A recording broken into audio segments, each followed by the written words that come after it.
notion, my notion, our notion, that the president surely must be listening to us on Air Force One. Listen to what I said yesterday morning on the program. Now remember, we've got a Congress that can't think about the unintended consequence of the next 2 weeks, let alone the next generation. The only thing next they can think about is the next election so that they can get reelected. Now, the president, I'm sure, in hearing that, obviously, folks, I'm being a little sarcastic, but the best we can tell, Devin did find the president's schedule from yesterday, and the best we can tell, about 3 hours later, the president said this. What's holding us back right now is inaction in Washington, gridlock in Washington. Too many folks in Washington who are putting the next election ahead of the next generation. Really?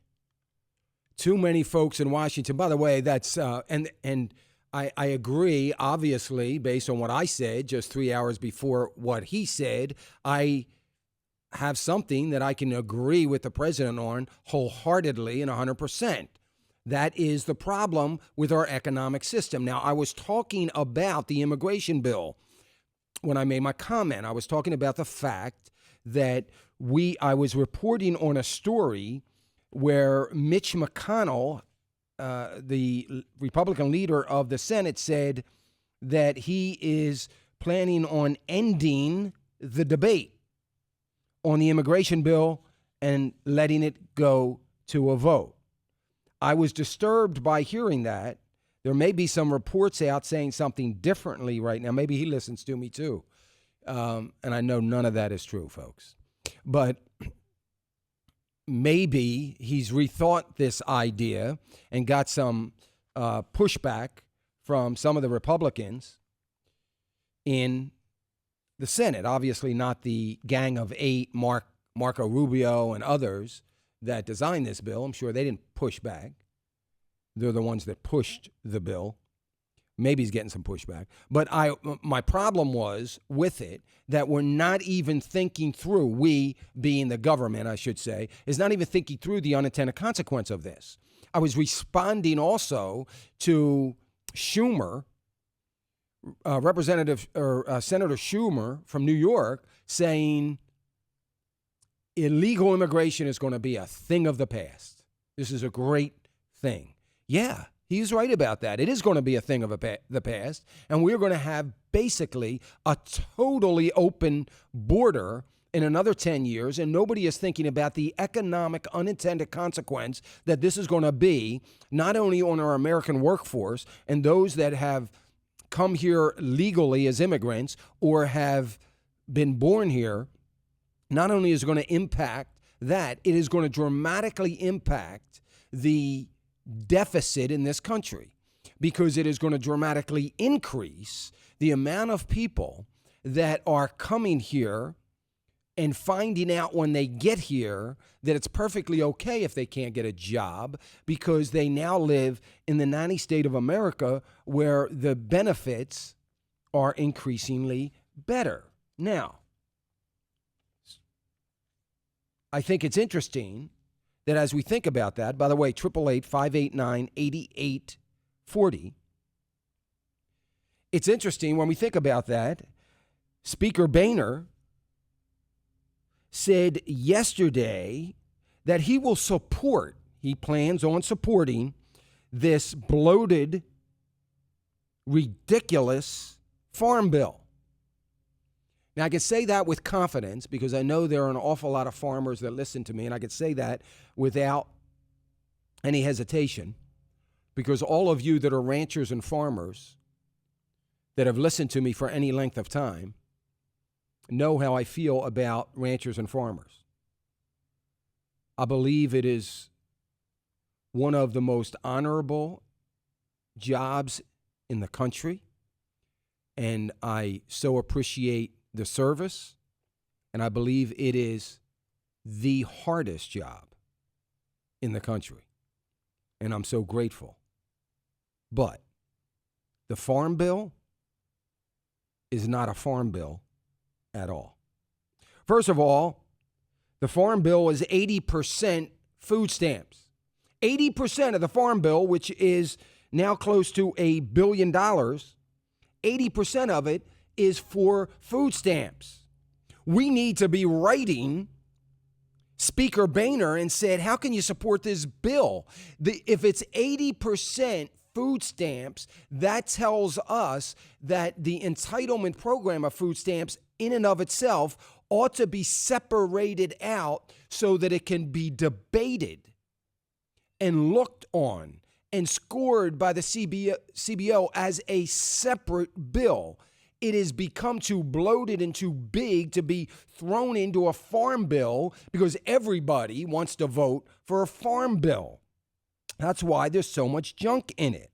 We need to ask Speaker Boehner, and I saw some commentary on this from the Heritage Foundation. If you don't subscribe or get their morning bell notes, that we need to ask Speaker Boehner, why is there a Christmas tree tax now included in the farm bill?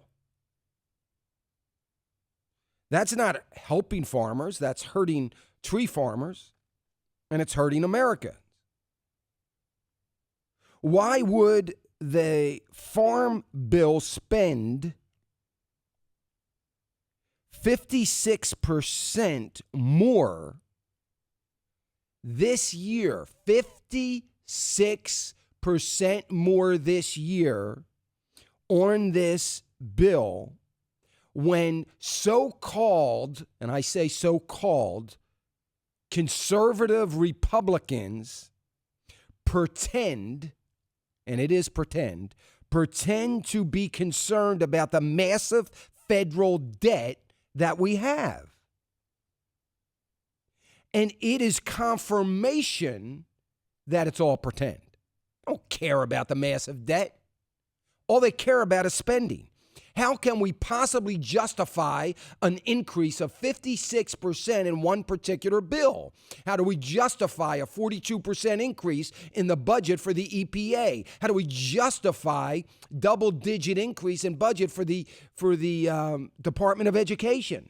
For departments across the board in the government when we're facing massive federal debt and deficits, and all they want to do is raise the taxes so that these pet projects can get passed. We have in the Farm Bill money to market sheep and goats. Why? Why are you for this bill again, Mr. Boehner? Because I'm missing something here. Why is it we have $1 million in the Farm Bill to purchase weather radios? I guess to give away. I don't know. Why is that in the Farm Bill? This isn't a farm bill. It's a bill that has a wonderful name to it that congressmen get to throw everything under the sun at it because everybody's going to vote for it. When you have just one bill where 80% of the bill is food stamps, this isn't an indictment on food stamps in general, but it's 80% of a farm bill that has little, if anything, to do. I know food stamps have been controlled by the Department of Agriculture. But nonetheless, how can we have a proper debate on food stamps and other entitlement programs such as disability benefits when it's thrown into a farm bill that is likely to get no debate about anything? More dysfunction in the government that is impacting you and I. And then we have the president, by his own admission, talking about the fact that legislators care about one thing. By the way, he is the biggest offender, in my opinion. The next election, that's all they care about.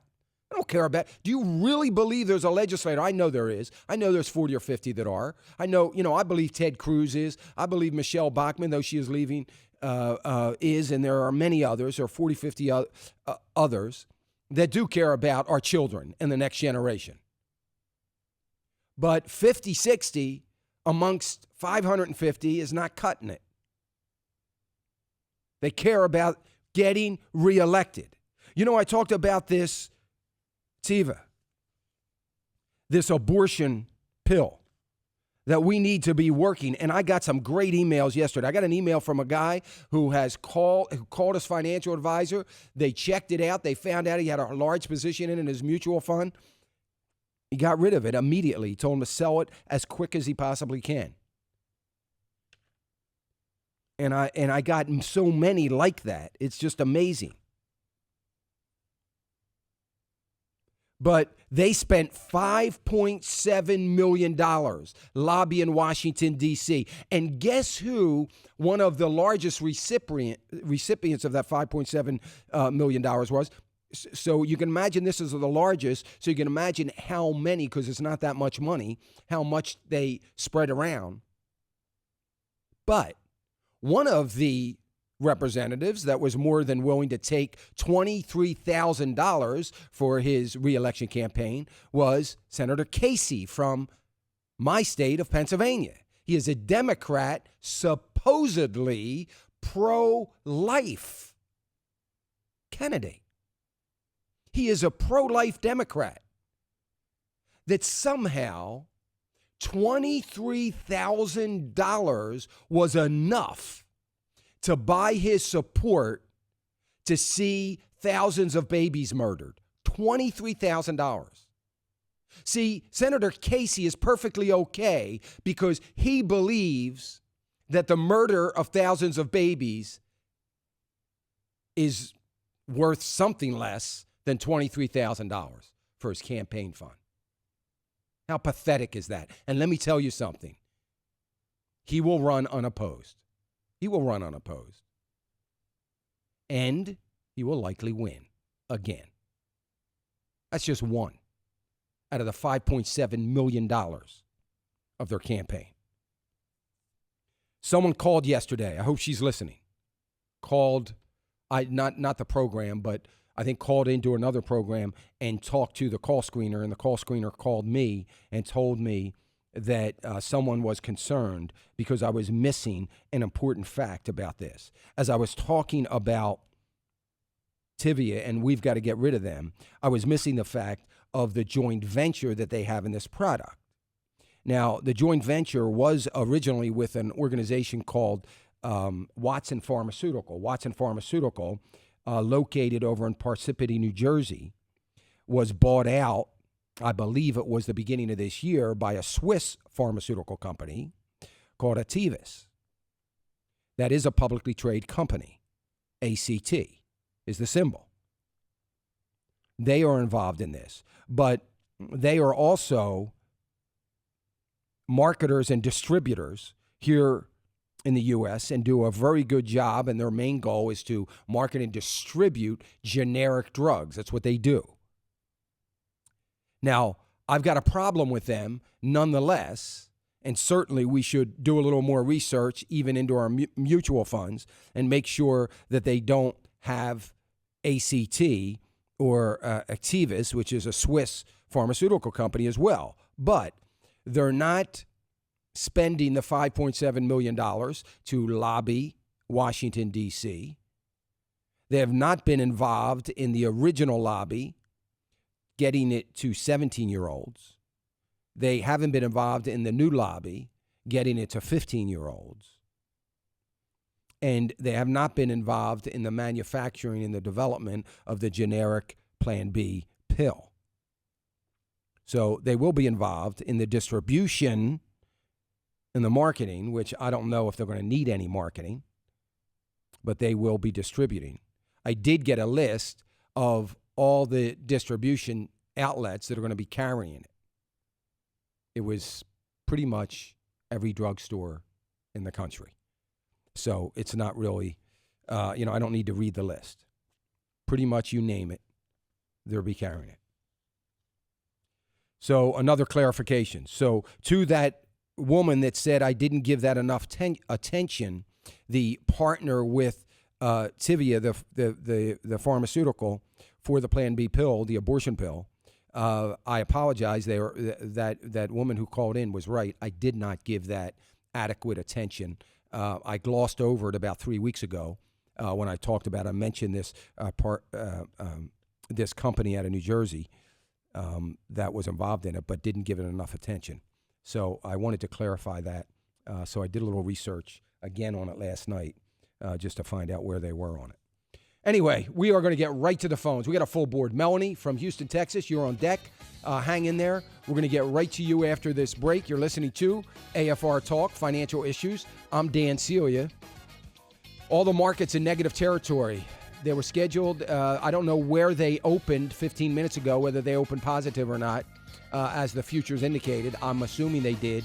But right now, the Dow is just slightly down 7. All the other indices slightly down as well.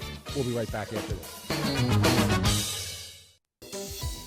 Hi, this is Dan Celia from Financial Issues. You have heard over the years some of the wonderful things that we're doing here at AFA Foundation. We have been doing so much work in the estate planning efforts and certainly in helping you plan for your permanent income.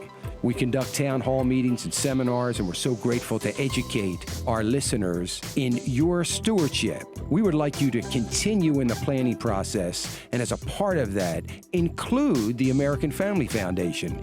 Call the foundation today to help with your planning needs. You can call them at 800-326-4543, extension 345. We're happy to help you with your complex situation of estate planning or, in particular, your planning for your permanent income.